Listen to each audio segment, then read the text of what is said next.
So I wanted to take just a couple minutes to talk about the importance of flexibility in the process of working with clay, but really anywhere in life, right? So if you remember in my last video, I was trying to use a sgraffito technique where I layered several layers of the mahogany brown and then a little bit of the jet black over, and I wanted to carve back into the jet black to see the mahogany brown underneath. And it was working, sort of. It would honestly probably work better with a thicker material such as a colored slip, but an underglaze is very, very thin. So I could have continued to work up more layers of the mahogany brown to make that happen, but instead I decided, no, I'm going to pivot. I'm going to switch gears and try a different technique.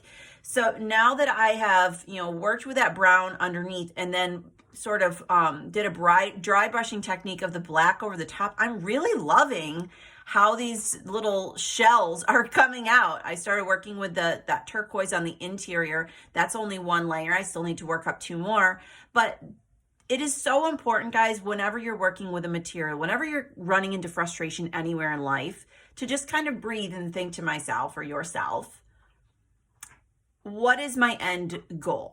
Do I need to switch gears to make that end goal happen?